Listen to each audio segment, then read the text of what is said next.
जय हिंद दोस्तों। आज हम इस वीडियो में अनुच्छेद 1 से 395 तक पूरा कवर करेंगे। अगर आपको अनुच्छेद याद नहीं होते तो अंत तक बने रहिए। चलिए शुरू करते हैं भाग 1 से। तो आज की हमारी चर्चा का विषय है संविधान का भाग 1, संघ और उसका राज्य क्षेत्र। इसमें इसमें अनुच्छेद 1 से 4 तक आते हैं। जी बिल्कुल। और इसमें देखिए सबसे जरूरी बात यह है कि संसद को एक विशेष अधिकार है। अच्छा।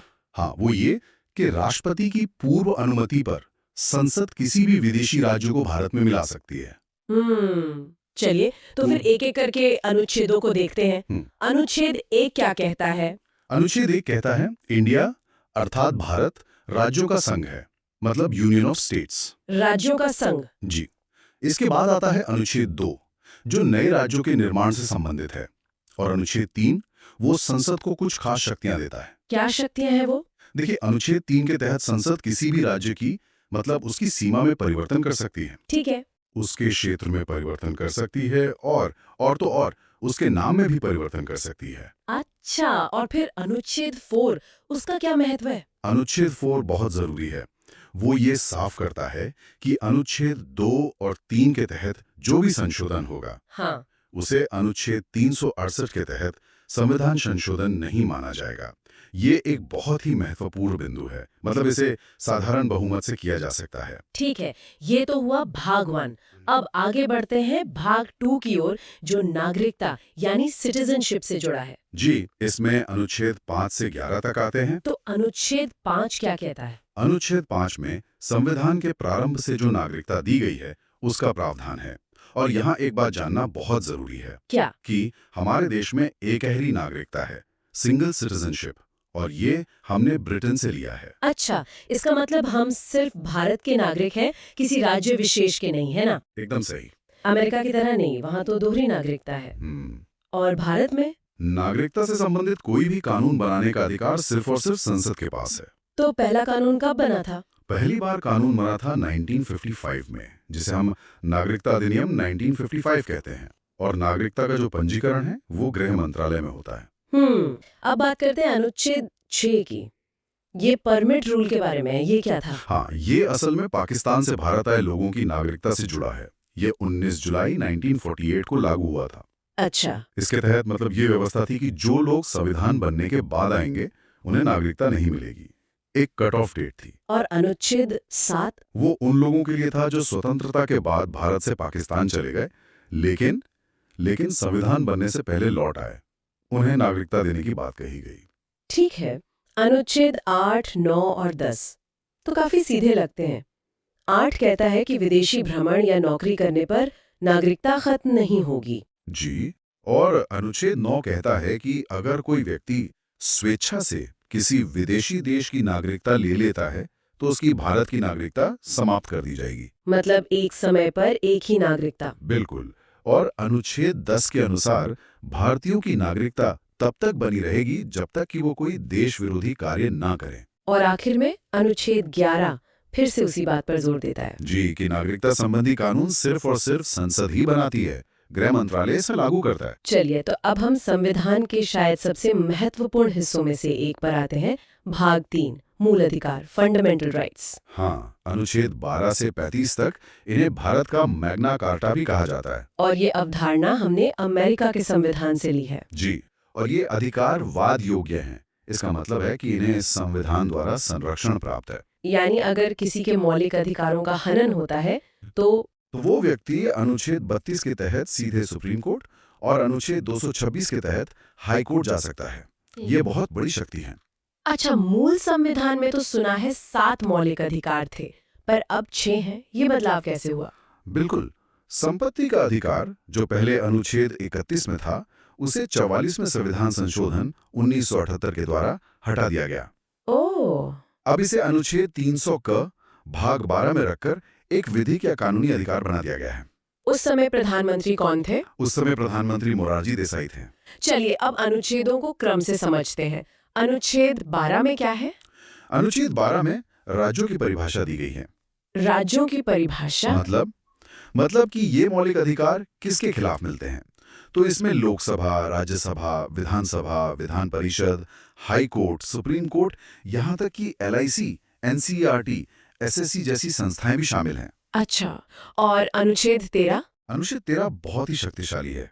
ये कहता है कि कोई भी ऐसा कानून, चाहे वो पहले बना हो, अभी हो या भविष्य में बने, अगर वो मौलिक अधिकारों का उल्लंघन करता है तो उसे सुप्रीम कोर्ट द्वारा शून्य यानी कि वॉइड घोषित कर दिया जाएगा। अब आते हैं अधिकारों के पहले समूह पर, समानता का अधिकार, अनुच्छेद 14 से 18। जी, अनुच्छेद 14 में 2 बातें हैं। पहली, विधि के समक्ष समानता, ये हमने ब्रिटेन से ली है। और दूसरी? विधि के समान संरक्षण, ये अमेरिका से ली गई है। दोनों में बारीक फर्क है। ठीक है। अनुच्छेद 15 कहता है कि जाति, धर्म, लिंग, वंश और जन्म स्थान के आधार पर किसी भी सार्वजनिक स्थान पर भेदभाव नहीं किया जाएगा। जी, और अनुच्छेद 16 लोक नियोजन यानी सरकारी नौकरियों में अवसर की समानता की बात करता है। इसी के अंतर्गत नियोजन में आरक्षण का प्रावधान भी है। फिर आता है अनुच्छेद 17 जो अस्पृश्यता यानी छुआछूत का अंत करता है, और अनुच्छेद 18 उपाधियों का अंत करता है। लेकिन इसमें एक छूट भी है ना? मास्टर जी या फिर कर्नल, जनरल वगैरह। ठीक है। अगला समूह है स्वतंत्रता का अधिकार, अनुच्छेद 19 से 22। अनुच्छेद 19 तो बहुत ही व्यापक है। बहुत व्यापक है। अनुच्छेद 19 का में विचार और अभिव्यक्ति की स्वतंत्रता दी गई है। इसके कई हिस्से हैं। जैसे पहला, अभिव्यक्ति की स्वतंत्रता। इसमें बोलने की, भाषण देने की, मौन रहने की, मीडिया या प्रेस की और झंडा फहराने की स्वतंत्रता भी शामिल है। अच्छा। फिर है सभा करने की स्वतंत्रता, संगठन बनाने की स्वतंत्रता, देश में कहीं भी घूमने की स्वतंत्रता भी इसी में है। जी हाँ, चारों ओर घूमने की स्वतंत्रता, भारत के किसी भी क्षेत्र में बसने की स्वतंत्रता और कोई भी व्यवसाय करने की स्वतंत्रता। इसमें एक संपत्ति का अधिकार भी था शायद। हाँ, 19V में था, जो अब निरस्त हो चुका है और कानूनी अधिकार है, जैसा हमने पहले बात की। ठीक है। अब अनुच्छेद 20 ये अपराधों के लिए दोष सिद्धि के संबंध में संरक्षण देता है। जी। इसमें 3 प्रकार की स्वतंत्रता है। जी। पहली, एक गलती की एक ही सजा मिलेगी। ठीक है। दूसरी, सजा उस समय के कानून के आधार पर दी जाएगी, न कि पहले या बाद में बने कानून के आधार पर। और तीसरी, ये कि दोषी को स्वयं के खिलाफ गवाही देने के लिए बाध्य नहीं किया जाएगा। ये बहुत महत्वपूर्ण है। बिल्कुल। इसके बाद आता है अनुच्छेद 21 प्राण एवं दैहिक स्वतंत्रता का संरक्षण। इसे जीवन का अधिकार भी कहते हैं। हाँ, और ये बहुत विस्तृत है। इसमें व्यक्तिगत स्वतंत्रता, गरिमा के साथ जीने का अधिकार, निजता यानी प्राइवेसी, विदेश घूमने का अधिकार और यहाँ तक कि सोने की स्वतंत्रता भी शामिल है। सोने की स्वतंत्रता भी? जी, सुप्रीम कोर्ट ने इसकी बहुत व्यापक व्याख्या की है। और यहीं ये भी ध्यान दे कि नेशनल ग्रीन ट्रिब्यूनल यानी NGT का गठन 2010 में हुआ और स्वच्छ पर्यावरण और पेयजल उपलब्ध कराना भी सरकार का दायित्व है। एक और बहुत महत्वपूर्ण अनुच्छेद है 21 का। जी, अनुच्छेद 21 का, इसे 86वें संशोधन 2002 द्वारा जोड़ा गया था। और ये क्या कहता है? यह 6 से 14 वर्ष के सभी बच्चों को निःशुल्क और अनिवार्य शिक्षा का अधिकार देता है। ये 1 अप्रैल 2010 से लागू हुआ था। अच्छा, अब आते हैं अनुच्छेद 22 पर, जो गिरफ्तारी से संरक्षण देता है। हाँ, इसमें भी 3 प्रकार की स्वतंत्रता दी गई है। पहला, हिरासत में लेने का कारण बताना होगा। ठीक है। दूसरा, 24 घंटे के अंदर इसमें आने जाने का समय नहीं गिना जाएगा, न्यायालय में प्रस्तुत करना होगा। और तीसरा, गिरफ्तार व्यक्ति को अपने मनपसंद वकील रखने का अधिकार है। लेकिन इसमें एक निवारक निरोध अधिनियम का भी जिक्र आता है। वो क्या है? हाँ, वो इसका एक अपवाद है। यह एक विशेष कानून है जिसके तहत किसी व्यक्ति को अपराध करने के पहले ही गिरफ्तार किया जा सकता है। मतलब शक के आधार पर? यूं समझिए, इसमें बिना वकील, बिना कारण बताए अधिकतम 3 महीने तक नजरबंद कर सकते हैं। ये एक काफी विवादित प्रावधान रहा है। तो अब आगे बढ़ते हैं शोषण के विरुद्ध अधिकार और नीति निर्देशक तत्वों की ओर। बिल्कुल, और ये दोनों ही विषय बहुत दिलचस्प हैं। तो चलिए शुरू करते हैं शोषण के विरुद्ध अधिकार से। हमारे स्रोतों में इसका जिक्र है अनुच्छेद 23 और 24 में। सुनने में तो ये काफी सीधा लगता है, पर इसके अंदर की परतें क्या हैं? मतलब इसकी जड़ें बहुत गहरी हैं। अनुच्छेद 23 वो सीधे सीधे 2 चीजों पर रोक लगाता है, बलात्श्रम और बेगारी। हाँ, फोर्स्ड लेबर यानी किसी से जबरदस्ती काम करवाना, और बेगारी यानी बिना कोई वेतन दिए काम करवाना। और ये प्रथा मतलब आजादी से पहले तो बहुत ही आम थी। खासकर जमींदारी व्यवस्था में। अच्छा। तो एक तरह से यह अनुच्छेद हर भारतीय को गरिमा के साथ काम करने का अधिकार देता है। और अनुच्छेद 24 वो तो शायद बच्चों पर केंद्रित है ना? बिल्कुल, वो कहता है कि 14 साल से कम उम्र के जो बच्चे हैं उन्हें किसी भी कारखाने या खदान या किसी भी दूसरे खतरनाक काम में नहीं लगाया जा सकता। ये सिर्फ एक नियम नहीं बल्कि भारत के भविष्य को सुरक्षित करने जैसा है। एकदम सही। यह उस सोच को खत्म करता है जहां बच्चों के बचपन को काम में झोंक दिया जाता था। ठीक है, तो इसके बाद हमारे स्रोत में ले जाते हैं धार्मिक स्वतंत्रता के अधिकार की ओर, अनुच्छेद 25 से 28 तक। और भारत जैसे विविधता वाले देश के लिए तो ये कह सकते हैं संविधान की बुनियाद का एक मजबूत स्तंभ है। इसमें संतुलन की बात बहुत की जाती है। हाँ, और वो संतुलन बहुत आकर्षक है। देखिए, अनुच्छेद 25 हर एक व्यक्ति को मतलब व्यक्तिगत तौर पर अपने धर्म को मानने की आजादी देता है, मानने, उस पर चलने और उसका प्रचार करने की। ये एक पर्सनल राइट है। और फिर अनुच्छेद 26। फिर आता है अनुच्छेद 26 जो धार्मिक समूहों को जैसे मंदिर, मस्जिद या मठों को सामूहिक रूप से अपने धार्मिक मामलों का प्रबंधन करने का अधिकार देता है। अच्छा, तो एक व्यक्तिगत और दूसरा सामूहिक। दोनों न रखा गया है। और फिर अनुच्छेद 27 और 28 ये दोनों राज्य के धर्मनिरपेक्ष चरित्र को और पक्का करते हैं। कैसे? अनुच्छेद 27 कहता है कि धर्म के लिए जो पैसा मैनेज किया जाता है उस पर कोई टैक्स नहीं लगेगा। हाँ। और अनुच्छेद 28 साफ करता है कि सरकारी स्कूलों में कोई धार्मिक शिक्षा नहीं दी जाएगी। मतलब राज्य और धर्म के बीच एक स्पष्ट रेखा। एकदम। और इसी से जुड़ा हुआ है अल्पसंख्यकों की संस्कृति और शिक्षा का अधिकार, अनुच्छेद 29 और 30। हाँ, ये भारत की खूबसूरती को बचाने का एक कह सकते हैं संवैधानिक कवच है। अनुच्छेद 29 क्या कहता है? वो कहता है कि किसी भी अल्पसंख्यक को उसकी भाषा, लिपि या संस्कृति के आधार पर किसी शिक्षण संस्थान में प्रवेश से नहीं रोका जाएगा।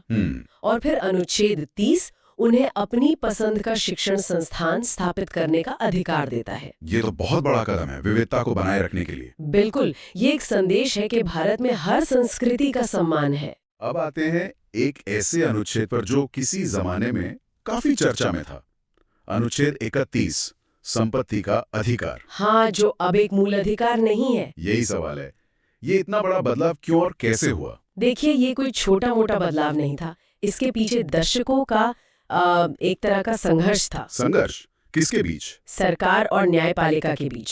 आजादी के बाद सरकार जमींदारी उन्मूलन और भूमि सुधार जैसे बड़े सामाजिक बदलाव लाना चाहती थी। ताकि जमीन कुछ लोगों के हाथ से निकलकर आम किसानों तक पहुंचे। बिल्कुल, लेकिन यहाँ सरकार की सामाजिक न्याय की नीति और नागरिकों के संपत्ति के मूल अधिकार के बीच सीधी टक्कर हो रही थी। मतलब सरकार जमीन लेना चाहती थी और लोग कहते थे कि ये हमारा मूल अधिकार है। एकदम सही। कई सालों तक संसद और सुप्रीम कोर्ट में इसी बात पर खींचतान चलती रही। तो फिर समाधान क्या निकला? अंत में 1978 में 44वें संशोधन के जरिए सरकार ने संपत्ति के अधिकार को मूल अधिकारों की सूची से ही हटा दिया। और उसे कहाँ रखा गया? अब ये अनुच्छेद 300 क के तहत सिर्फ एक कानूनी या कहीं विधिक अधिकार है। जिसका मतलब ये है कि सरकार कानून का पालन करके आपकी संपत्ति ले सकती है, मनमाने ढंग से नहीं। बिल्कुल। इस एक बदलाव ने भारत के समाजवादी झुकाव को एक तरह से स्पष्ट कर दिया। वाह, ये तो सिर्फ एक अनुच्छेद का हटना नहीं बल्कि एक पूरी राजनीतिक और सामाजिक कहानी है। सही बात है। अब आते हैं उस अनुच्छेद पर जिसे बाबा साहेब आम्बेडकर ने संविधान की आत्मा कहा था, अनुच्छेद 32। ऐसा क्या है इस अनुच्छेद में? ये बहुत ही महत्वपूर्ण सवाल है।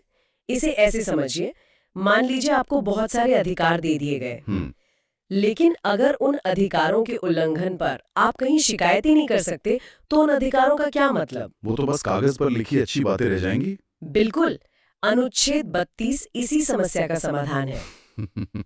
कैसे? ये खुद एक मूल अधिकार है जो कहता है कि अगर आपके किसी भी मूल अधिकार का हनन होता है तो आप सीधे सुप्रीम कोर्ट जा सकते हैं। अच्छा, सीधे सुप्रीम कोर्ट? हाँ, हाई कोर्ट जाने का विकल्प तो अनुच्छेद 226 के तहत है ही। ये अधिकार बाकी सभी अधिकारों को लागू करने की गारंटी देता है। और इसीलिए अम्बेडकर ने इसे आत्मा कहा। हाँ, क्योंकि इसके बिना संविधान का शरीर कह सकते हैं बेजान होता। तो एक बार जल्दी से मूल अधिकारों के वर्गीकरण को दोहरा लेते हैं जैसा हमारे स्रोत की टेबल में दिया गया है। हाँ जरूर।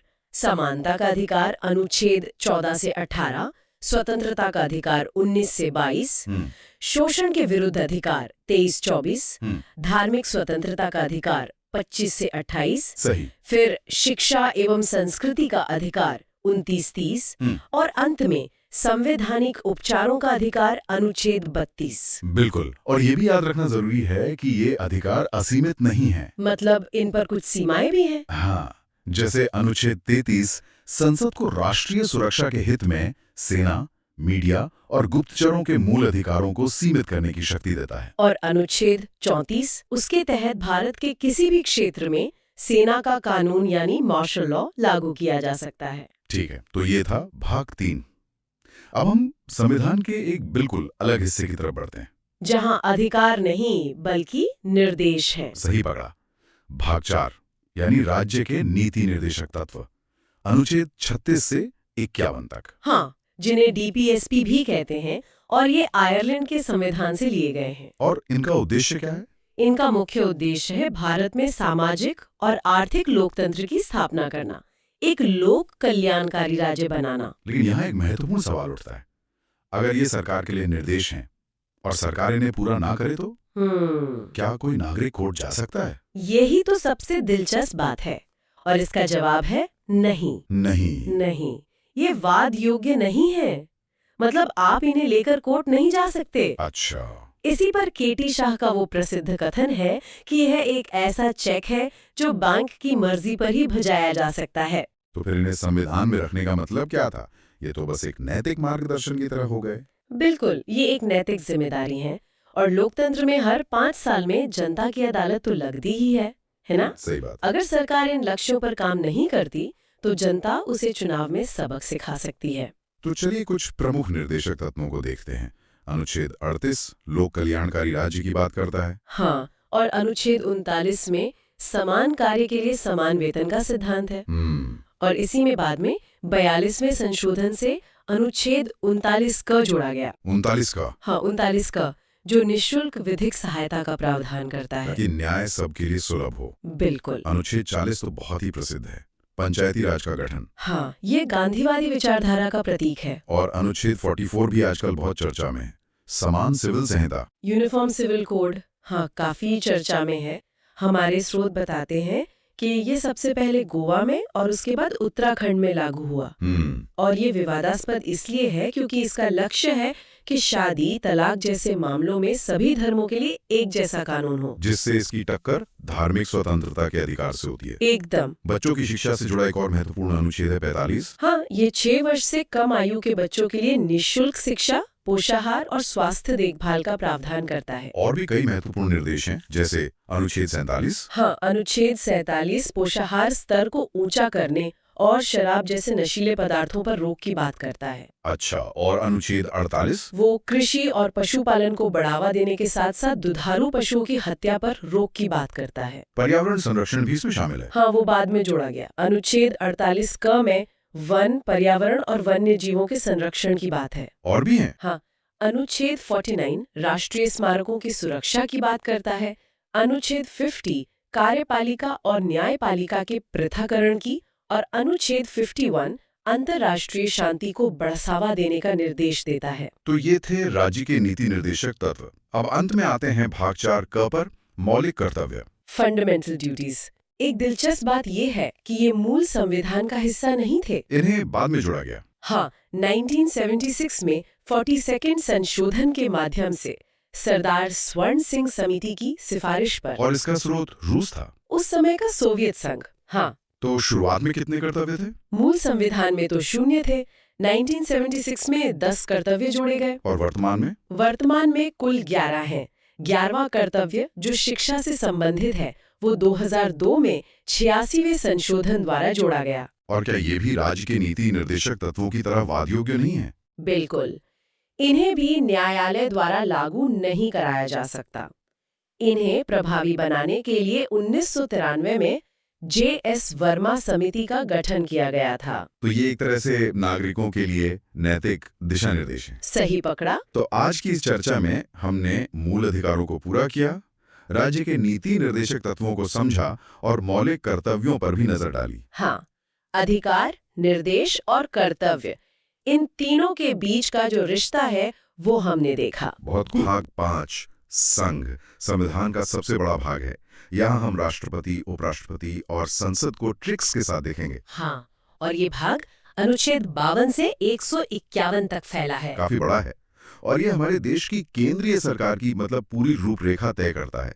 चलिए इसके पीछे की सोच को समझते हैं। बिल्कुल, आज हम सिर्फ अनुच्छेद नहीं रटेंगे बल्कि उनके पीछे का क्यों भी समझेंगे। और हाँ, कुछ ऐसी ट्रिक्स देखेंगे जो प्रतियोगी परीक्षाओं की तैयारी करने वालों के लिए तो वरदान है ही, पर एक आम नागरिक को भी हमारे देश का ढांचा समझने में मदद करेंगी। एकदम सही। तो सबसे पहले आते हैं भारत के राष्ट्रपति, देश के प्रथम नागरिक। इनके पद, चुनाव और शक्तियों से जुड़े अनुच्छेदों को याद करने के लिए एक बड़ी मशहूर एक एक्रोनिम है। हाँ, एक ट्रिक है जो अनुच्छेद 52 से 61 तक को कवर करती है। ट्रिक है प का नी को का दू यो द श। ये एक्रोनिम मतलब ये संक्षिप्त नाम बहुत काम का है। चलिए इसे खोलते हैं। प से है अनुच्छेद 52, राष्ट्रपति का पद, मतलब भारत का एक राष्ट्रपति होगा। जी। और का से है अनुच्छेद 53, कार्यपालिका का प्रधान। इसका मतलब है कि संघ की सारी कार्यकारी शक्ति राष्ट्रपति में निहित होगी। हाँ, लेकिन वो नाम मात्र के प्रधान हैं। असली शक्ति प्रधानमंत्री और उनकी मंत्री परिषद के पास होती है। ठीक है, इसके बाद आता है नी से अनुच्छेद 54, राष्ट्रपति का निर्वाचन।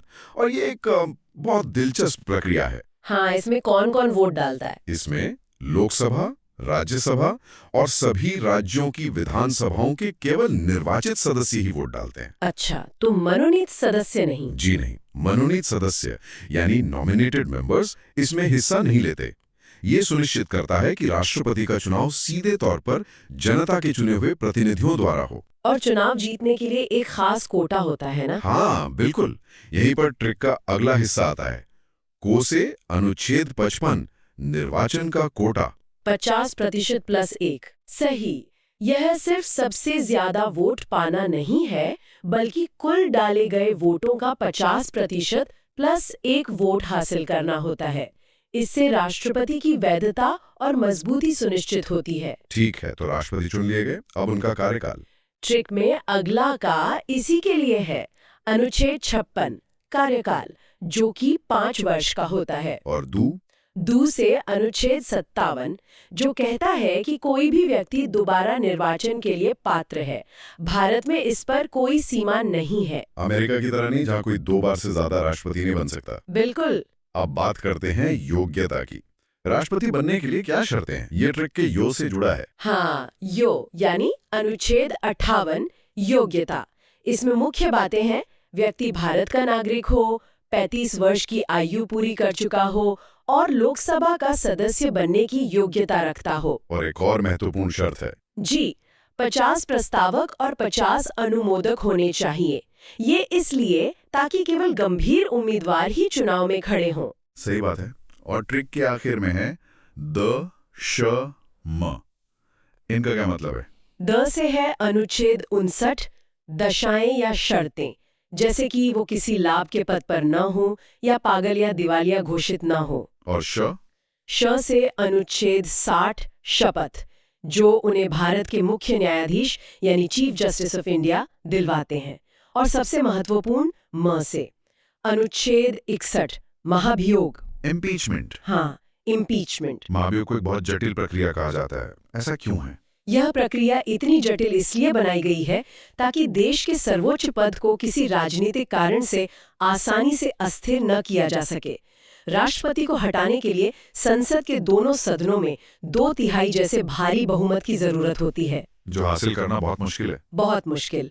और अंत में एक और अनुच्छेद है 62, जो कहता है कि राष्ट्रपति का पद खाली होने पर 6 महीने के अंदर चुनाव कराना अनिवार्य है। तो ये तो हुई राष्ट्रपति की बात। अब आते हैं उपराष्ट्रपति पर। इनके लिए भी कोई ट्रिक है? हाँ, एक छोटी और सीधी ट्रिक है, उसरा निकास। उसरा निकास। जी, यह अनुच्छेद 63 से 69 तक के लिए है। उ से अनुच्छेद 63, उपराष्ट्रपति का पद। स से अनुच्छेद 64, जो कहता है कि उपराष्ट्रपति राज्यसभा का पदेन सभापति होगा।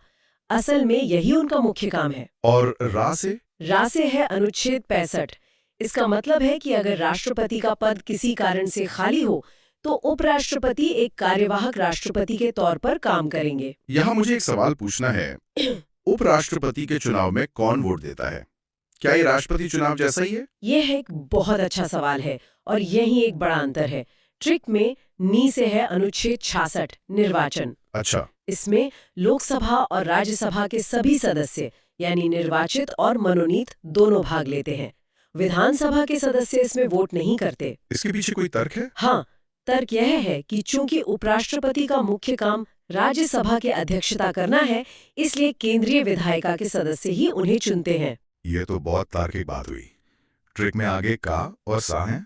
का से अनुच्छेद 67 कार्यकाल जो 5 वर्ष का होता है और स से 2 अनुच्छेद जुड़े हैं। अनुच्छेद 68 जो चुनाव का सही समय तय करता है और अनुच्छेद 69 जो उनकी शपथ से जुड़ा है, जो उन्हें राष्ट्रपति दिलवाते हैं। जी। तो हमने कार्यपालिका के शीर्ष 2 पदों को समझ लिया, लेकिन ये अकेले काम नहीं करते। इन्हें सलाह कौन देता है और इनके फैसलों को लागू कौन करता है? बिल्कुल, यहीं पर प्रधानमंत्री और उनकी मंत्रिपरिषद की भूमिका आती है। लेकिन उस पर आने से पहले एक बहुत ही दिलचस्प पैटर्न देखते हैं जो हमारे संविधान की आत्मा को दिखाता है। अच्छा। अनुच्छेद 72 ये राष्ट्रपति को क्षमादान की शक्ति देता है। हाँ, ये तो हमने कई बार खबरों में सुना है। मतलब वो मौत की सजा तक को माफ कर सकते हैं। ये एक बहुत बड़ी न्यायिक शक्ति है। बिल्कुल। अब देखिए जादू, अगर हम अनुच्छेद 72 में 89 जोड़ दें तो क्या मिलेगा? 72 में 89। 72 प्लस 89 बराबर 161। 161। अनुच्छेद 161 में ठीक यही क्षमादान की शक्ति राज्य के राज्यपाल को दी गई है। अरे वाह, तो ये पैटर्न एक तरह का संवैधानिक खाका है। मतलब एक बार केंद्र का स्ट्रक्चर समझ लिया तो राज्य का अपने आप साफ हो जाता है। आपने बिल्कुल सही पकड़ा। ये सिर्फ एक ट्रिक नहीं बल्कि संविधान बनाने वालों की सोच है। जी, वे केंद्र और राज्य में एक जैसी सुसंगत शासन प्रणाली चाहते थे। ये हमारे संघीय ढांचे की नींव है, जिसे हम इस बातचीत में बार बार देखेंगे। जैसे अनुच्छेद 74 कहता है कि राष्ट्रपति को सलाह देने के लिए एक मंत्रिपरिषद होगी जिसके मुखिया प्राइम मिनिस्टर होंगे। अब आप अंदाजा लगाइए। ठीक है, तो अनुच्छेद 74 अगर मैं इसमें 89 जोड़ूं, 74 प्लस 89 बराबर 163। तो अनुच्छेद 163 में राज्यों के लिए ऐसा ही कुछ होगा। एकदम सही। अनुच्छेद 163 में राज्यपाल को सलाह देने के लिए राज्य की मंत्रिपरिषद का प्रावधान है। यही पैटर्न अनुच्छेद 75 पर भी लागू होता है। मंत्रियों की नियुक्ति से जुड़ा। हाँ। 75 प्लस 89 बराबर 164 जो राज्यपाल द्वारा राज्य के मंत्रियों की नियुक्ति की बात करता है। कमाल है।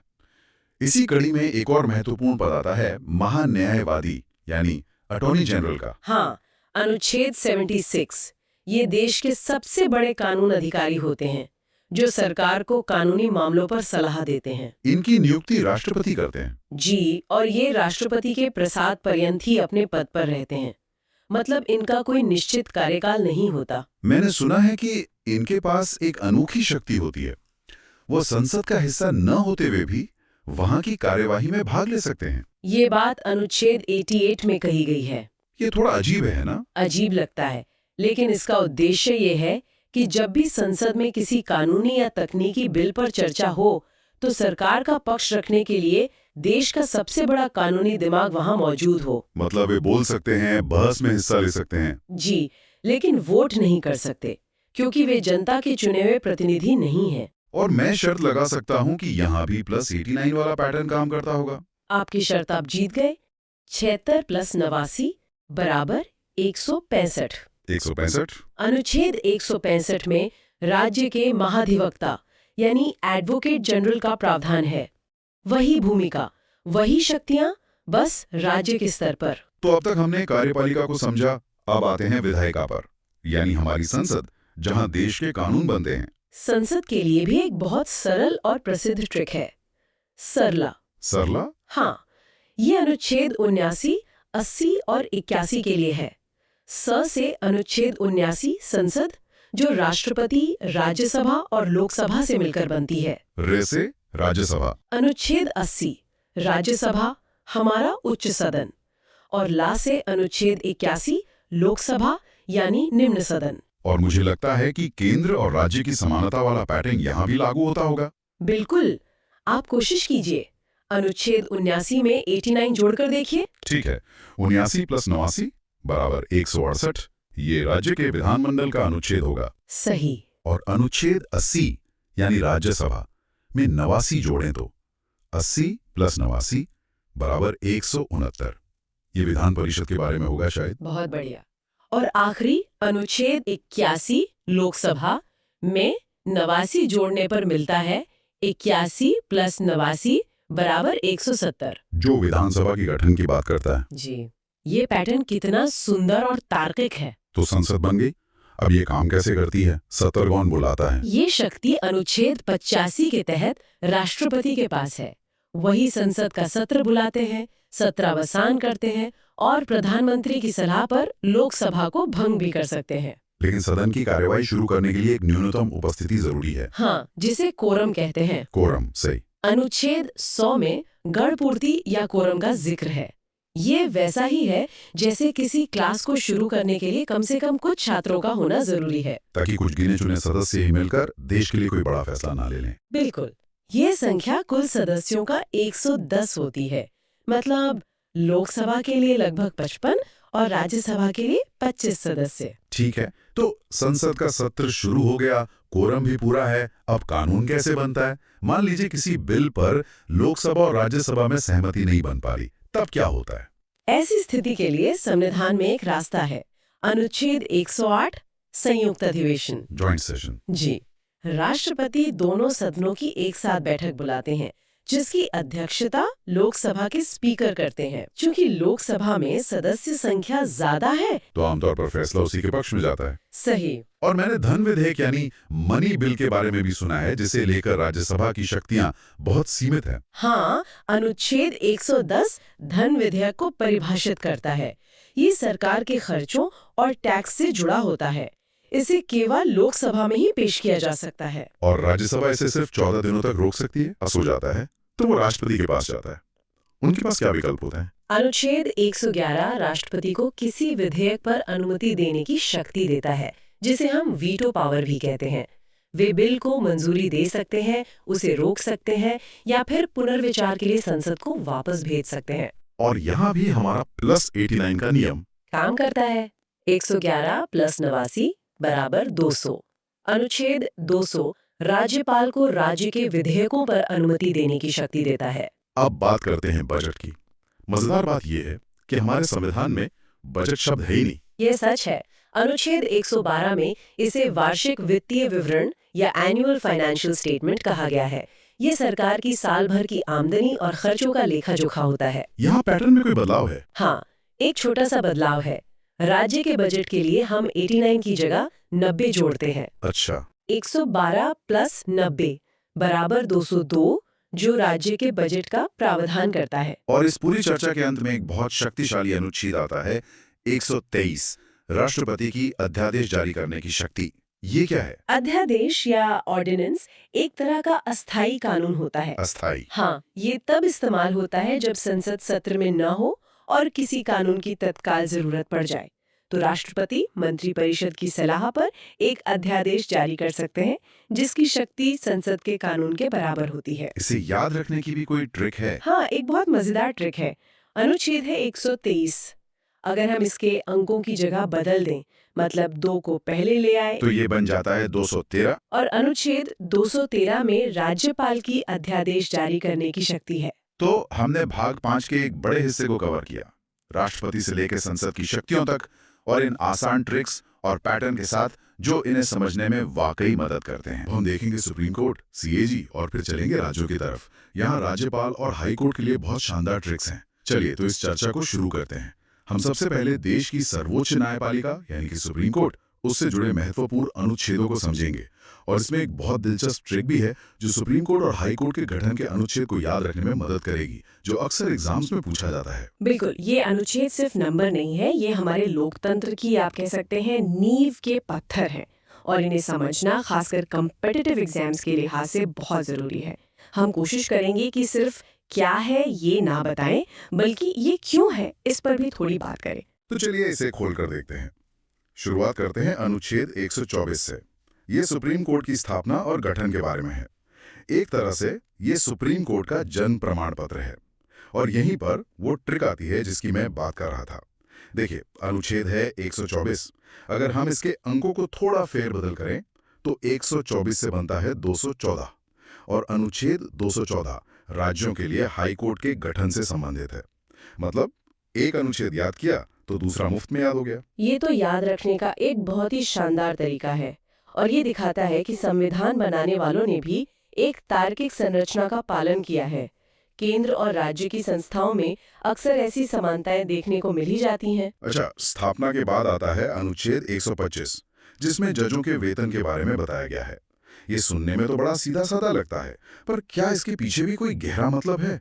मतलब सिर्फ एक तथ्य के तौर पर याद रखना काफी है या इसमें कोई कॉन्सेप्ट छुपा है? ये बहुत अच्छा सवाल है। ये सिर्फ सैलरी की बात नहीं है, ये असल में न्यायपालिका की स्वतंत्रता की गारंटी है। अच्छा। असल बात यह है कि जजों का वेतन भारत की संचित निधि या कंसोलिडेटेड फंड ऑफ इंडिया पर चार्ज्ड होता है। इसका मतलब है कि संसद इस पर बहस तो कर सकती है, लेकिन इसे कम करने के लिए वोट नहीं कर सकती। ये एक तरह की वित्तीय सुरक्षा है ताकि कोई भी सरकार किसी फैसले से नाराज होकर जजों का वेतन काटने की धमकी ना दे सके। अरे वाह, मतलब ये एक फायरवॉल की तरह काम करता है। ये तो सच में एक बहुत महत्वपूर्ण इंसाइट है।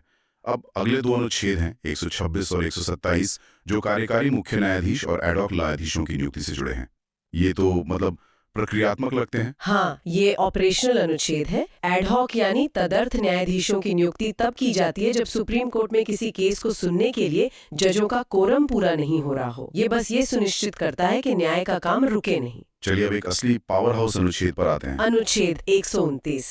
हाँ, अनुच्छेद 129 जो कहता है कि सुप्रीम कोर्ट एक अभिलेख न्यायालय यानी कोर्ट ऑफ रिकॉर्ड होगा।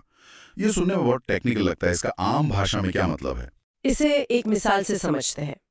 मान लीजिए भी सुप्रीम कोर्ट ने किसी एक केस में कोई फैसला दिया, तो वो फैसला सिर्फ उस केस के लिए नहीं है, वो पूरे देश के लिए एक नजीर या प्रेसिडेंट बन जाता है। मतलब देश की बाकी सभी अदालतें, हाई कोर्ट, डिस्ट्रिक्ट कोर्ट, भविष्य में वैसे ही मामलों में उसी फैसले को मानने के लिए बाध्य हैं। वो उस फैसले को एक नियम की किताब की तरह इस्तेमाल करते हैं।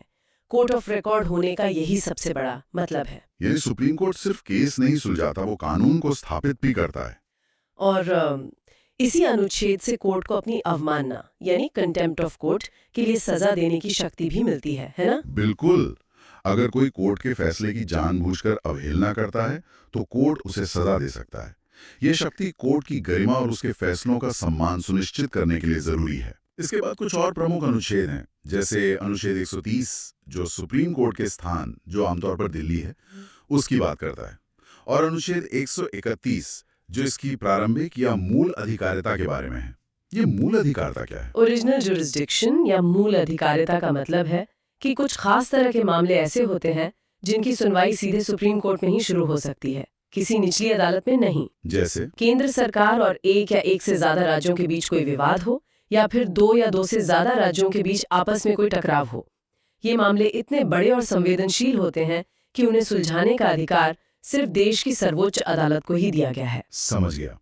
अब आते हैं संविधान के एक और बेहद शक्तिशाली प्रावधान पर, अनुच्छेद 137 न्यायिक पुनरावलोकन यानी जुडिशियल रिव्यू की शक्ति। ये तो लोकतंत्र का सेफ्टी वाल्व है। Safety valve?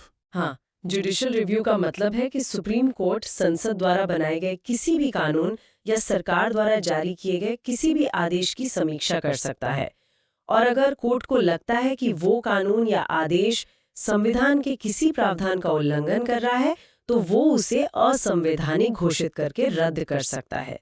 ये शक्ति सुनिश्चित करती है कि विधायिका और कार्यपालिका अपनी सीमाओं में रहें।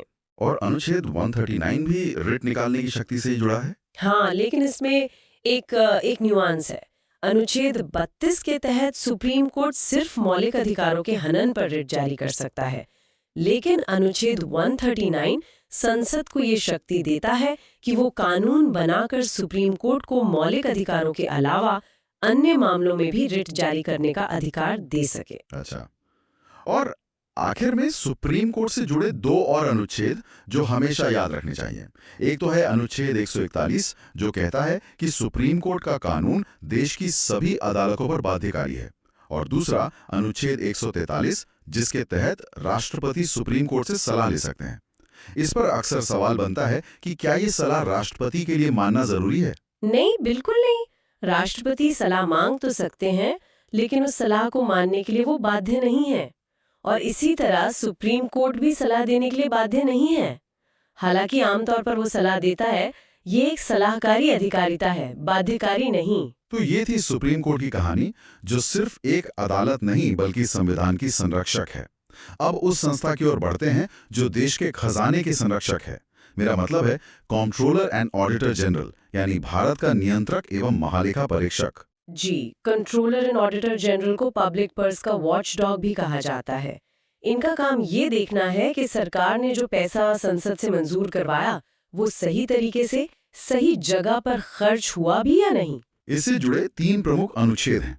अनुच्छेद 148 में कंट्रोलर एंड ऑडिटर जनरल के पद की बात की गई है, और अनुच्छेद 149 उनकी शक्तियों और कर्तव्यों को बताता है।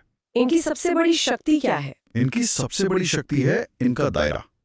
कंट्रोलर एंड ऑडिटर जनरल सिर्फ केंद्र सरकार ही नहीं, बल्कि सभी राज्य सरकारों और सरकारी कंपनियों के खातों की भी जांच करता है। ये एक बहुत बड़ी जिम्मेदारी है, और इस काम को बिना किसी डर या दबाव के करने के लिए उन्हें कार्यकाल की सुरक्षा दी गई है। उन्हें हटाना उतना ही मुश्किल है जितना सुप्रीम कोर्ट की जज को हटाना। तो ये अपनी रिपोर्ट कैसे देते हैं? अनुच्छेद 151 इसी बारे में है ना? जी। अनुच्छेद 151 के अनुसार कंट्रोलर एंड ऑडिटर जनरल केंद्र सरकार से जुड़ी अपने ऑडिट रिपोर्ट राष्ट्रपति को सौंपते हैं, और राष्ट्रपति उसे संसद के दोनों सदनों के पटल पर रखवाते हैं। इसी तरह राज्यों से जुड़ी रिपोर्ट उस राज्य के राज्यपाल को दी जाती है, जो उसे राज्य विधानमंडल में रखवाते हैं। और यहीं से असली कहानी शुरू होती है।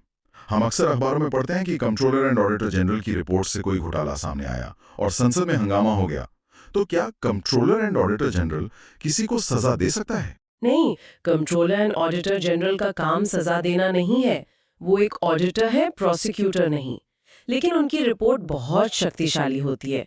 जब वो रिपोर्ट संसद की पब्लिक अकाउंट्स कमेटी यानी लोक लेखा समिति के पास जाती है, तो वो सरकारी अधिकारियों से सवाल जवाब करती है। मीडिया में बहस होती है और सरकार पर राजनीतिक दबाव बनता है। तो कंट्रोलर एंड ऑडिटर जनरल की असली ताकत उनकी रिपोर्ट की प्रामाणिकता और उसके द्वारा पैदा की जाने वाली जवाबदेही में है। बहुत बढ़िया। तो केंद्र की इन 2 बड़ी संस्थाओं के बाद अब हम संविधान के भाग 6 में प्रवेश करते हैं, जो राज्यों से संबंधित है।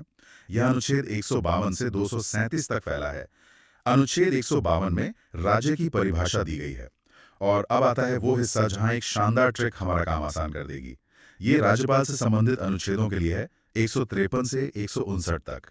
ये ट्रिक कॉम्पिटिटिव एग्जाम की तैयारी करने वालों के बीच बहुत लोकप्रिय है। ट्रिक है रकाने का यस। मैं इसे बहुत धीरे और स्पष्ट रूप से बोलता हूँ। रा का नी का य स। चलिए अब इस कोड को डिकोड करते हैं। अनुच्छेद 153 में रा से है राज्यपाल का पद। अनुच्छेद 154 में का से है कार्यपालिका शक्ति। इसका मतलब है कि राज्य की सारी एग्जीक्यूटिव पावर राज्यपाल में निहित होगी। बिल्कुल, लेकिन यहाँ एक लेकिन है। राज्यपाल राज्य का नाम मात्र यानी नॉमिनल हेड होता है। वास्तविक शक्तियां तो मुख्यमंत्री की अध्यक्षता वाली मंत्री परिषद के पास होती हैं, ठीक वैसे ही जैसे केंद्र में राष्ट्रपति और प्रधानमंत्री के बीच होता है। 56 में अगले का से है कार्यकाल, जो टेक्निकली राष्ट्रपति के प्रसाद पर्यंत यानी प्लेजर ऑफ द प्रेसिडेंट होता है। फिर अनुच्छेद 157 में य से है योग्यता, और अनुच्छेद 158 में स से है सेवा की शर्तें। ये ट्रिक तो बिल्कुल सटीक बैठती है। और इस क्रम के ठीक बाद आता है अनुच्छेद 159, जो शपथ या ओथ से संबंधित है। राज्यपाल को शपथ उस राज्य के हाई कोर्ट के मुख्य न्यायाधीश दिलाते हैं। तो रकानी का यस और उसके ठीक बाद शपथ, ये पूरा क्रम याद रखने में बहुत मदद करता है। बिल्कुल। अब राज्यपाल से जुड़े कुछ और महत्वपूर्ण अनुच्छेद देखते हैं। अनुच्छेद 161 में राज्यपाल की क्षमादान शक्ति है। ये राष्ट्रपति की क्षमादान शक्ति से कैसे अलग है? मुख्य अंतर ये है कि राज्यपाल मृत्युदंड यानी डेथ सेंटेंस को पूरी तरह माफ नहीं कर सकता।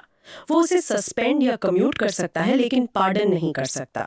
ये शक्ति सिर्फ राष्ट्रपति के पास है। अच्छा, अब राज्य की कार्यपालिका में आगे बढ़ते हैं। अनुच्छेद 163 में मंत्री परिषद है, जिसके प्रमुख चीफ मिनिस्टर होते हैं। अनुच्छेद 164 कहता है कि चीफ मिनिस्टर की नियुक्ति राज्यपाल करेंगे। और फिर है अनुच्छेद 165, महाधिवक्ता यानी एडवोकेट जनरल। एडवोकेट जनरल राज्य सरकार का सर्वोच्च विधि अधिकारी होता है, ठीक उसी तरह जैसे अटॉर्नी जनरल केंद्र सरकार का होता है। इनका काम राज्य सरकार को कानूनी सलाह देना और कोर्ट में उनका पक्ष रखना है। चलिए, अब राज्य की विधायिका की बात करते हैं। अनुच्छेद 168 में विधानमंडल का प्रावधान है। फिर आता है अनुच्छेद 169, जो विधान परिषद के सृजन या समाप्ति से संबंधित है। ये प्रक्रिया काफी दिलचस्प है। हाँ, ये बहुत यूनिक है। किसी राज्य में विधान परिषद बनानी है या खत्म करनी है, इसका प्रस्ताव पहले उस राज्य की विधानसभा को विशेष बहुमत से पारित करना होता है। फिर वो प्रस्ताव संसद के पास जाता है और अगर संसद उसे साधारण बहुमत से पास कर दे, तब जाकर विधान परिषद बनती या खत्म होती है। तो अंतिम शक्ति संसद के हाथ में है। इसके बाद अनुच्छेद 170 विधानसभा की संरचना और 171 विधान परिषद की संरचना के बारे में है। और आगे बढ़ें तो अनुच्छेद 178 विधानसभा के अध्यक्ष और उपाध्यक्ष की बात करता है और 182 विधान परिषद के सभापति और उपसभापति की। और राज्य स्तर पर 2 और अनुच्छेद जो सीधे राष्ट्रपति और संसद वाले अनुच्छेदों से जुड़े हैं। एक है अनुच्छेद 202 राज्य का वार्षिक बजट और दूसरा है अनुच्छेद 213 राज्यपाल की अध्यादेश यानी ऑर्डिनेंस जारी करने की शक्ति। यहाँ भी एक पैटर्न है। राष्ट्रपति की अध्यादेश शक्ति अनुच्छेद 123 में है और राज्यपाल की 213 में। देखिए, 1, 2, 3 से बनता है 2, 1, 3। अंकों का वही खेल। ये छोटी छोटी ट्रिक्स कॉन्सेप्ट्स को जोड़ने में बहुत मदद करती हैं। ये तो कमाल का कनेक्शन है। और अब आते हैं राज्य की न्यायपालिका पर। सबसे पहले अनुच्छेद 214 जो कहता है कि राज्यों के लिए हाई कोर्ट का गठन होगा। याद है हमारी पहली ट्रिक 124 से 214। जी बिल्कुल। फिर आता है अनुच्छेद 226 जिसके तहत हाई कोर्ट रिट जारी कर सकता है। ये नागरिकों के मौलिक अधिकारों की रक्षा के लिए एक बहुत शक्तिशाली उपकरण है। और अंत में अनुच्छेद 233 जो जिला कोर्ट यानी डिस्ट्रिक्ट कोर्ट की स्थापना से संबंधित है। यहाँ एक बात अक्सर पूछी जाती है कि सुप्रीम कोर्ट यानी अनुच्छेद 32 और हाई कोर्ट अनुच्छेद 226 इनकी रिट शक्तियों में क्या फर्क है? तो बात यह है कि मौलिक अधिकारों के मामले में दोनों रिट जारी कर सकते हैं, लेकिन हाई कोर्ट का रिट क्षेत्राधिकार कुछ मामलों में सुप्रीम कोर्ट से भी व्यापक है। वो मौलिक अधिकारों के अलावा अन्य कानूनी अधिकारों अदर लीगल राइट्स के हनन पर भी रिट जारी कर सकता है। तो शुरू करते हैं भाग 7 से, जो एक तरह की ऐतिहासिक पहेली है। ये अब संविधान का हिस्सा ही नहीं है। सही कहा। भाग 7 जिसमें सिर्फ एक अनुच्छेद था 238, उसे 1956 में 7वें संविधान संशोधन के जरिए हटा दिया गया। देखिए, आजादी के बाद भारत में राज्यों की अलग अलग श्रेणियां थीं। लिस्ट ए में वो राज्य थे जो सीधे ब्रिटिश गवर्नर के अधीन थे, फिर रियासतें थी और इसी तरह के दूसरे वर्गीकरण थे। अच्छा। तो 1956 के राज्य पुनर्गठन कानून ने इन सब को खत्म करके एक जैसे राज्य और केंद्र शासित प्रदेश बना दिए। इसलिए इस पुराने वर्गीकरण वाले भाग 7 की जरूरत ही नहीं रही। मतलब ये संविधान का एक ऐसा पन्ना है जिसे समय के साथ बदल दिया गया। इसके ठीक बाद आता है भाग 8 जो यूनियन टेरिटरी यानी केंद्र शासित प्रदेशों से जुड़ा है। हाँ, इसके अनुच्छेद 239 से 242 तक है। ये अनुच्छेद इन प्रदेशों के प्रशासन की पूरी रूपरेखा तैयार करते हैं कि उनका शासन राष्ट्रपति द्वारा नियुक्त प्रशासक के जरिए कैसे चलेगा और संसद उनके लिए कानून कैसे बना सकती है। ए और 9B इन्हें स्थानीय स्वशासन की नींव कहा जाता है। ये सिर्फ एक कानूनी बदलाव नहीं था, ये सत्ता के विकेंद्रीकरण का एक बहुत बड़ा प्रयोग था। सोचिए, इससे पहले दिल्ली या राज्यों की राजधानियों में बैठे लोग गांव की सड़क के नाली के लिए फैसले लेते थे। जी। इन संशोधनों ने फैसला लेने की ताकत सीधे गांव और शहर के लोगों के हाथ में दे दी। तो सबसे पहले भाग 9 की बात करते हैं जो पंचायतों से जुड़ा है। जी, भाग 9 को 73वें संविधान संशोधन 1993 द्वारा जोड़ा गया। इसमें अनुच्छेद 243A से लेकर 243O तक शामिल है। ये ग्रामीण भारत में त्रिस्तरीय पंचायती राज व्यवस्था की स्थापना करता है, यानी ग्राम स्तर पर ग्राम पंचायत, ब्लॉक स्तर पर पंचायत समिति और जिला स्तर पर जिला परिषद। इसने न केवल स्थानीय शासन को संवैधानिक दर्जा दिया, बल्कि महिलाओं और SC/ST समुदायों के लिए आरक्षण सुनिश्चित करके सामाजिक न्याय की दिशा में भी एक बड़ा कदम उठाया। और फिर शहरों के लिए भी इसी तर्ज पर एक व्यवस्था बनाई गई। लेकिन क्या शहरी और ग्रामीण स्थानीय निकायों की शक्तियां और समस्याएं एक जैसी हैं या संविधान उन्हें अलग अलग तरह से देखता है? बहुत अच्छा सवाल है। संविधान दोनों की जरूरतें अलग अलग समझता है। इसलिए उसी साल 74वें संशोधन 1993 द्वारा भाग 9A जोड़ा गया, जो नगर पालिकाओं से संबंधित है। इसमें अनुच्छेद 243 P से लेकर 243 ZG तक हैं। अच्छा। शहरों की समस्याएं अलग होती हैं, जैसे शहरी नियोजन, पानी की सप्लाई, कूड़ा प्रबंधन। ये संशोधन इन समस्याओं से निपटने के लिए नगर निगम, नगर पालिका परिषदों जैसे निकायों को शक्तियां और जिम्मेदारियां देता है। तो मतलब ढांचा एक जैसा है, लेकिन काम का स्वरूप अलग है। बिल्कुल। और इसी कड़ी में सबसे नया है भाग 9B, जो सहकारिता यानी कोऑपरेटिव सोसाइटीज के बारे में। हाँ, इसे 97वें संशोधन 2011 में जोड़ा गया। इसका उद्देश्य देश भर में सहकारी समितियों को मजबूत करना था। ये समितियां अर्थव्यवस्था का एक महत्वपूर्ण हिस्सा हैं, खासकर कृषि और बैंकिंग क्षेत्र में। यह संशोधन उनके लोकतांत्रिक, स्वायत्त और पेशेवर कामकाज को बढ़ावा देने के लिए नियम तय करता है। तो हमने देखा कि सत्ता कैसे सबसे निचले स्तर तक पहुंचती है, लेकिन संविधान कुछ क्षेत्रों के लिए विशेष प्रावधान भी करता है, जैसा कि भाग 10 में है। बिल्कुल। भाग 10 अनुसूचित और जनजातीय क्षेत्रों के प्रशासन से संबंधित है। इसका मुख्य अनुच्छेद है 244। इसी अनुच्छेद से शक्ति लेकर SC/ST एक्ट 1989 जैसे कानून बने, ताकि इन समुदायों को अत्याचार से बचाया जा सके। इसी में एक और विशेष अनुच्छेद है 244 का, जो विशेष रूप से असम के कुछ जनजातीय क्षेत्रों के लिए एक स्वायत्त राज्य के निर्माण का रास्ता बनाता है। तो क्या ये कहना सही होगा कि संविधान निर्माता इस बात को लेकर बहुत सजग थे कि एक साइज सब पर फिट नहीं होगा, और इसीलिए उन्होंने कुछ क्षेत्रों की विशेष संस्कृति और जरूरतों को ध्यान में रखते हुए ऐसे विशेष प्रावधान रखे? आपने बिल्कुल सही समझा। यही भारतीय संविधान की खूबसूरती है। ये विविधता को पहचानता है और उसका सम्मान करता है। तो हमने देखा कि शक्ति नीचे तक कैसे जाती है।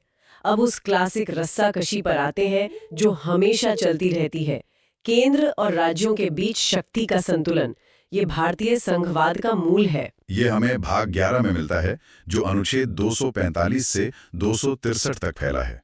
यह हिस्सा केंद्र और राज्यों के बीच विधायी, प्रशासनिक और वित्तीय संबंधों का पूरा खाका खींचता है।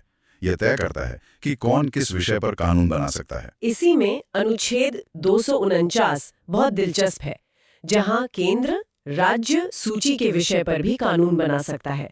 ये तो संघीय ढांचे के मूल सिद्धांत के थोड़ा खिलाफ नहीं लगता? हाँ, पहली नजर में ऐसा लग सकता है, लेकिन संविधान ने इसके लिए एक बहुत मजबूत शर्त रखी है।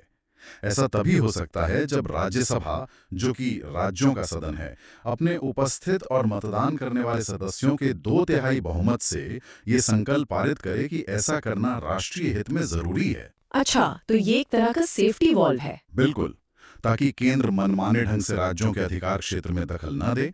और ये कानून हमेशा के लिए नहीं होता, एक बार में सिर्फ 1 साल के लिए लागू होता है। हाँ, शर्त तो है, लेकिन आलोचक कहते हैं कि राष्ट्रीय हित एक बहुत व्यापक शब्द है जिसका केंद्र दुरुपयोग कर सकता है। क्या इस पर कभी विवाद हुआ है? विवाद तो हुए हैं, और ये बहस का एक स्थायी विषय है। लेकिन संवैधानिक व्यवस्था यही है कि राज्यों का प्रतिनिधित्व करने वाली राज्यसभा ही इसकी अनुमति देगी। इसके अलावा भी कुछ विशेष परिस्थितियां हैं जहां केंद्र को यह शक्ति मिलती है। तो मतलब केंद्र के पास कुछ मास्टर कीज है जो उसे राज्य सूची के दरवाजे खोलने की इजाजत देती हैं। वाह, क्या बढ़िया तरीका है इसे समझाने का। बिल्कुल, ये मास्टर कीज हैं। पहली, अनुच्छेद 250, जो राष्ट्रीय आपातकाल के दौरान संसद को राज्य सूची के किसी भी विषय पर कानून बनाने की शक्ति देता है। ओके। दूसरी, अनुच्छेद 252, जब 2 या 2 से अधिक राज्य खुद संसद से ऐसा करने का अनुरोध करें। और तीसरी, अनुच्छेद 253, किसी अंतर्राष्ट्रीय संधि या समझौते को लागू करने के लिए। और इस तीसरे मामले में तो राज्यों की अनुमति की भी जरूरत नहीं होती। जी नहीं, बिल्कुल जरूरत नहीं होती। ये तो शक्तियों के बंटवारे की बात हुई, लेकिन जब राज्यों के बीच ही विवाद हो जाए, जैसे नदी जल को लेकर, जो कि एक बहुत ही संवेदनशील मुद्दा है, तो संविधान क्या रास्ता दिखाता है? संविधान ने इसके लिए भी शांतिपूर्ण समाधान का तंत्र बनाया है। अनुच्छेद 262 संसद को अंतर नदीय जल विवादों के निपटारे के लिए कानून बनाने की शक्ति देता है, और इसी के तहत समय समय पर विभिन्न नदी जल विवाद न्यायाधिकरणों का गठन होता है। और इसके अलावा अनुच्छेद 263 अंतरराज्यीय परिषद की स्थापना का प्रावधान करता है। ये एक मंच है जहां राज्य और केंद्र मिलकर आपसी विवादों को सुलझा सकते हैं और बेहतर समन्वय बना सकते हैं। तो ये तो हुई पैसे और कानून की बात, लेकिन इन कानूनों को लागू करने और प्रशासन को चलाने के लिए संसाधन भी तो चाहिए। सारा खेल तो आखिर में वित्त पर ही आकर टिकता है। बिल्कुल सही। इसका जवाब हमें भाग 12 में मिलता है, जो वित्त, संपत्ति और अनुबंधों से संबंधित है। इसके अनुच्छेद 264 से 300 ए तक हैं। ये केंद्र राज्य के वित्तीय संबंधों की रीढ़ है। इसमें सबसे जरूरी बातें क्या हैं? सबसे पहले अनुच्छेद 265, जो लोकतंत्र का एक मूल सिद्धांत स्थापित करता है। इसका सीधा सा मतलब है, सरकार अपनी मर्जी से जनता पर कोई भी टैक्स नहीं लगा सकती। पहले कानून पास करवाना होगा। हाँ, पहले उसे संसद से बाकायदा कानून पास करवाना होगा। नो टैक्सेशन विदाउट रिप्रेजेंटेशन वाला सिद्धांत यहीं से आता है। और ये सारा पैसा जो टैक्स से आता है, वो जाता कहाँ है? वो जाता है भारत की संचित निधि, यानी कंसोलिडेटेड फंड में, जिसका प्रावधान अनुच्छेद 266 में है। इसे आप सरकार के मेन सैलरी अकाउंट की तरह समझ सकते हैं, जिसमें सारा पैसा आता है और जिससे संसद की अनुमति से ही सारे खर्चे होते हैं। और अगर अचानक कोई आपदा आ जाए और संसद का सत्र न चल रहा हो, तब क्या होगा? उसके लिए संविधान ने एक इमरजेंसी फंड बनाया है, आकस्मिक निधि यानी कंटिंजेंसी फंड, जिसका वर्णन अनुच्छेद 267 में है। इसे सरकार का इमरजेंसी क्रेडिट कार्ड या एक गुल्लक समझ सकते हैं, जो राष्ट्रपति के पास रखी होती है ताकि अचानक आई मुसीबत के लिए संसद की मंजूरी का इंतजार न करना पड़े। और बाद में स्वीकृति ली जाती है? हाँ, बाद में संसद से इसकी स्वीकृति ले ली जाती है। वित्त आयोग के बारे में भी बहुत सवाल पूछे जाते हैं। इसकी भूमिका क्या है? अनुच्छेद 280 के तहत राष्ट्रपति हर 5 साल में एक वित्त आयोग का गठन करते हैं। वित्त आयोग की भूमिका एक निष्पक्ष रेफरी की तरह है, जो ये तय करता है कि टैक्स रूपी केक का कितना बड़ा हिस्सा केंद्र को मिलेगा और कितना राज्यों को। ये सिर्फ बंटवारे की सिफारिश नहीं करता, बल्कि ये भी बताता है कि राज्यों को सहायता कैसे दी जाए। इसकी सिफारिशें भारत के राजकोषीय संघवाद की नींव हैं। और संपत्ति का अधिकार, जो कभी मौलिक अधिकार था, उसका क्या हुआ? उसे 44वें संविधान संशोधन 1978 द्वारा मौलिक अधिकारों की सूची से हटाकर भाग 12 में ही अनुच्छेद 300 क के तहत एक कानूनी अधिकार बना दिया गया। अच्छा, तो अब ये एक कानूनी अधिकार है। जी। इसका मतलब ये है कि सरकार कानून की प्रक्रिया का पालन किए बिना किसी को उसकी संपत्ति से वंचित नहीं कर सकती, लेकिन अब ये मौलिक अधिकार नहीं है जिसके उल्लंघन पर आप सीधे सुप्रीम कोर्ट जा सकें। तो हमने कानून, प्रशासन और वित्त की बात कर ली, लेकिन इन सबको चलाने के लिए जो लोग चाहिए, यानी हमारी नौकरशाही, जिसे भारत का स्टील फ्रेम भी कहते हैं, उनके बारे में संविधान क्या कहता है? उसके लिए हमें भाग 14 पर आना होगा, जो संघ और राज्यों के अधीन सेवाओं से संबंधित है। हर सिविल सेवा एस्पिरेंट के लिए ये बहुत जरूरी है। इसमें अनुच्छेद 312 अखिल भारतीय सेवाओं यानी all India services, IAS, IPS और IFS की बात करता है। और इसमें एक दिलचस्प बात है ना? हाँ, दिलचस्प बात यह है कि कोई नई अखिल भारतीय सेवा बनाने का अधिकार भी केवल राज्यसभा के पास है, ताकि राज्यों की सहमति सुनिश्चित हो सके।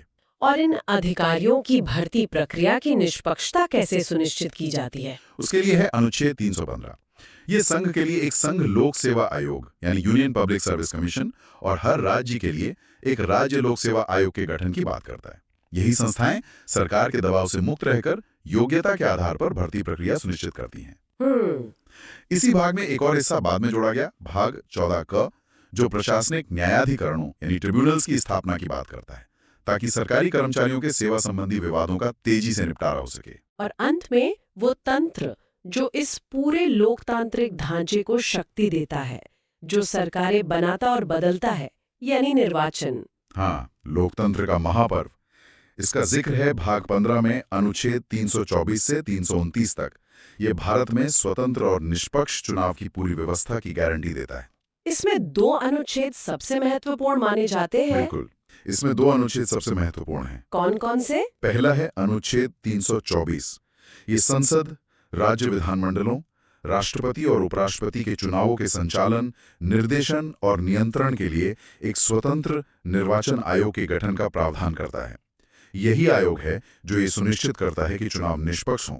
इसे असीम शक्तियां दी गई हैं। और दूसरा अनुच्छेद जो सीधे हम नागरिकों से जुड़ा है, वो है अनुच्छेद 326, जो वयस्क मताधिकार के सिद्धांत को स्थापित करता है। ये कहता है कि लोकसभा और राज्यों की विधानसभाओं के चुनाव वयस्क मताधिकार के आधार पर होंगे। कोई भी नागरिक जो 18 वर्ष से अधिक आयु का है और कानून द्वारा अयोग्य नहीं है, उसे धर्म, जाति, लिंग या जन्मस्थान के आधार पर भेदभाव किए बिना मतदान का अधिकार होगा। एक व्यक्ति एक वोट एक मूल्य। जी, यही एक व्यक्ति एक वोट एक मूल्य का महान सिद्धांत है जो हर नागरिक को बराबर बनाता है। तो आज हमने भाग 7 से लेकर भाग 15 तक का एक लंबा सफर तय किया। हमने देखा कि कैसे संविधान ने भाग 16 जो कुछ वर्गों के लिए विशेष उपबंधों की बात करता है, तो भाग 16 का जिक्र आते ही सबसे पहले आरक्षण शब्द दिमाग में आता है। हमारे संविधान निर्माताओं ने राजनीतिक प्रतिनिधित्व सुनिश्चित करने के लिए क्या व्यवस्था की? उन्होंने इसकी नींव बहुत मजबूती से रखी है। अनुच्छेद 330 सीधे लोकसभा में सीटों के आरक्षण की बात करता है। इसके तहत अनुसूचित जातियों यानी एससी के लिए 84 और अनुसूचित जनजातियों एसटी के लिए 47 सीटें आरक्षित की गई हैं। और ये आंकड़े जनसंख्या के अनुपात पर आधारित हैं। बिल्कुल, और समय समय पर बदलते भी हैं। इसी तरह अनुच्छेद 332 राज्यों की विधानसभाओं में एससी और एसटी समुदायों के लिए सीटें आरक्षित करता है। और एक एंग्लो इंडियन समुदाय का भी तो प्रावधान था जिसे लेकर हाल ही में काफी चर्चा हुई थी। हाँ था। ये एक बेहतरीन सवाल है कि ये था ही क्यों। हाँ, मतलब आजादी के वक्त इस समुदाय के लिए ये खास प्रावधान रखे ही क्यों गए थे? देखिए, आजादी के समय एंग्लो इंडियन समुदाय बहुत छोटा था और चुनाव जीतकर सदन में आना उनके लिए लगभग नामुमकिन था। तो संविधान निर्माताओं को लगा कि उनकी आवाज संसद और विधानसभाओं में सुनी जानी चाहिए। तो उन्होंने मनोनयन का रास्ता चुना। जी, अनुच्छेद 331 के तहत राष्ट्रपति लोकसभा में 2 सदस्य और अनुच्छेद 333 के तहत राज्यपाल विधानसभा में 1 सदस्य मनोनीत कर सकते थे। तो फिर इतने सालों बाद इन्हें हटाने के पीछे क्या सोच थी? क्या ये अप्रासंगिक हो गए थे? कह सकते हैं। सरकार का तर्क था कि अब इस समुदाय की आबादी काफी कम हो गई है, तो 104वें संविधान संशोधन 2020 के जरिए इस प्रावधान को आगे नहीं बढ़ाया गया। अच्छा, तो ये 104वां संशोधन था। हाँ, और इसी संशोधन ने एक और महत्वपूर्ण काम किया। अनुच्छेद 334 के तहत SC/ST के लिए जो आरक्षण है वो हर 10 साल में समाप्त हो जाता है, जिससे संसद को आगे बढ़ाना पड़ता है। हाँ, तो 104वें संशोधन ने इस आरक्षण को 2020 से बढ़ाकर 2030 तक कर दिया, लेकिन एंग्लो इंडियन वाले मनोनयन को आगे नहीं बढ़ाया, तो वो प्रभावी रूप से समाप्त हो गया। ठीक है, तो सीटों में आरक्षण तो दे दिया, लेकिन अगर किसी के साथ भेदभाव हो रहा हो या उनके अधिकारों का हनन हो रहा हो, तो वो शिकायत लेकर कहाँ जाए? क्या इसके लिए भी कोई सिस्टम बनाया गया? बिल्कुल, और यहीं पर संविधान की खूबसूरती दिखती है। उसने सिर्फ अधिकार नहीं दिए, बल्कि उन अधिकारों की रक्षा के लिए संस्थाएं भी बनाई। अच्छा, यहाँ एक पैटर्न देखिए। अनुच्छेद 338 के तहत पहले अनुसूचित जाति और जनजाति के लिए एक ही राष्ट्रीय आयोग हुआ करता था। एक ही? हाँ, एक ही। लेकिन बाद में ये महसूस किया गया कि दोनों समुदायों के मुद्दे और जरूरतें अलग-अलग हैं, तो इसमें बदलाव किया गया। तो इन्हें अलग-अलग कर दिया गया? जी हाँ, संविधान में संशोधन करके इसे बांटा गया। आज की स्थिति ये है कि अनुच्छेद 338 राष्ट्रीय अनुसूचित जाति आयोग मतलब SC कमीशन की बात करता है। ठीक है। फिर अनुच्छेद 338 का राष्ट्रीय अनुसूचित जनजाति आयोग यानी ST कमीशन का प्रावधान करता है। और OBC के लिए भी है ना? हाँ, फिर 2018 में एक और संशोधन के जरिए अनुच्छेद 338 ख जोड़कर राष्ट्रीय अन्य पिछड़ा वर्ग आयोग मतलब अदर बैकवर्ड क्लास कमीशन को भी संवैधानिक दर्जा दे दिया गया। एक मिनट, यहाँ एक और पिछड़ा वर्ग आयोग का भी तो जिक्र आता है। अनुच्छेद 340 में इन दोनों में क्या फर्क है? ये एक बहुत बारीक लेकिन महत्वपूर्ण अंतर है और यहाँ से सवाल बनते हैं।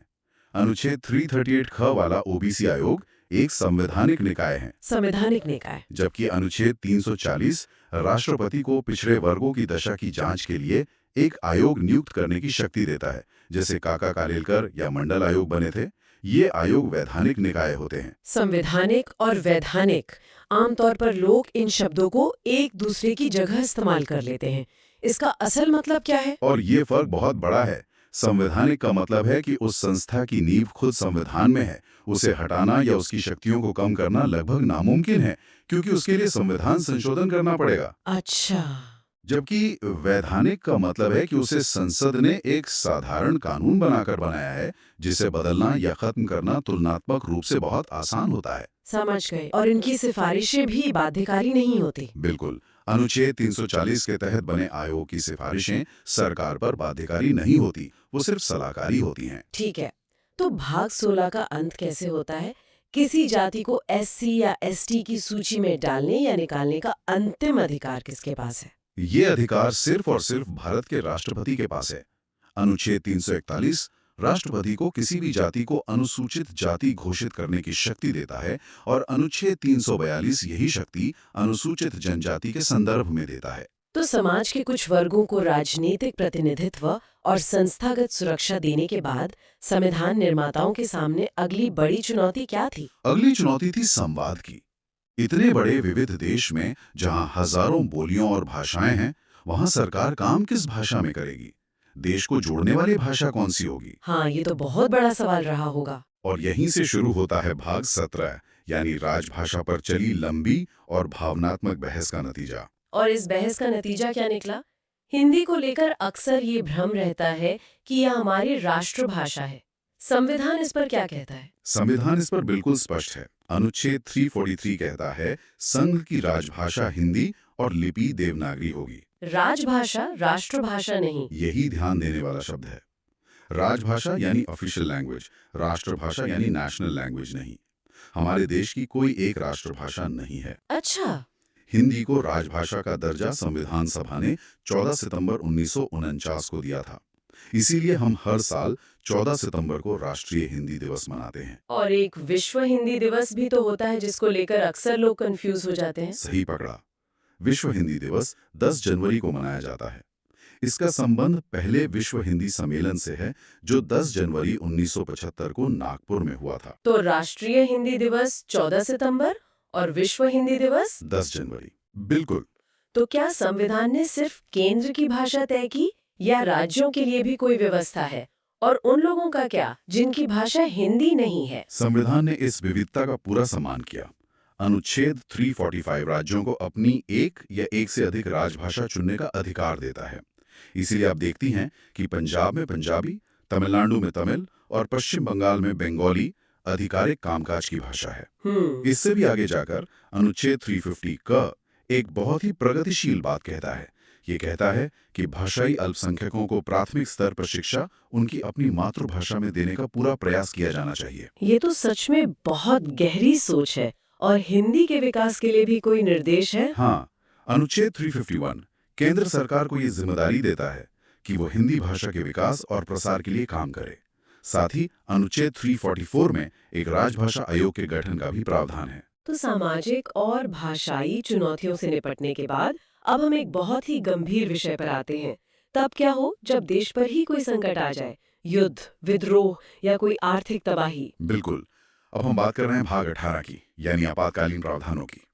ये वो सेफ्टी वॉल्व है जो संविधान निर्माताओं ने देश को असाधारण परिस्थितियों से बचाने के लिए बनाया था। और इसकी प्रेरणा जर्मनी के संविधान से ली गई है ना? जी हाँ, जर्मनी के वाइमर संविधान से। इसमें 3 तरह के आपातकाल की चर्चा है। कौन कौन से हैं ये 3? पहला और सबसे गंभीर है अनुच्छेद 352 के तहत राष्ट्रीय आपातकाल।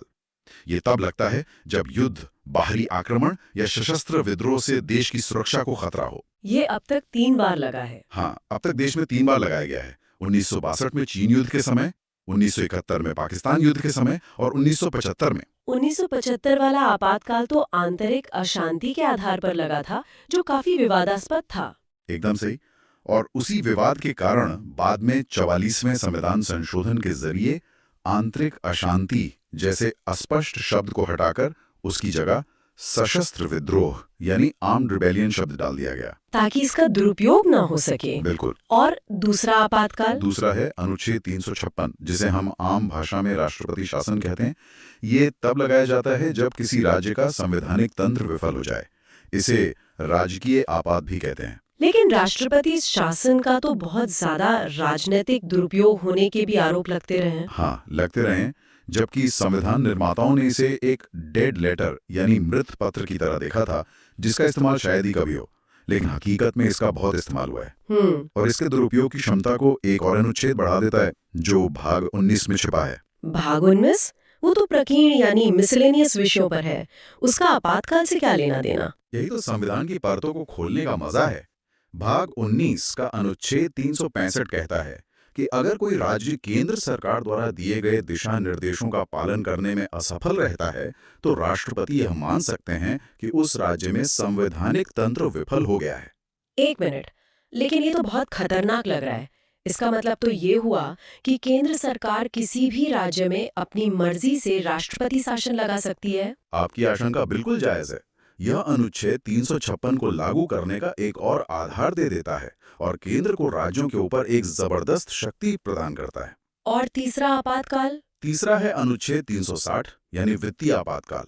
यह तब लगाया जा सकता है जब देश की वित्तीय स्थिरता को खतरा हो। सौभाग्य से भारत में आज तक इसे लगाने की नौबत नहीं आई है। तो हमने देखा कि संविधान संकट से कैसे निपटता है, लेकिन समय के साथ समाज बदलता है, जरूरतें बदलती हैं।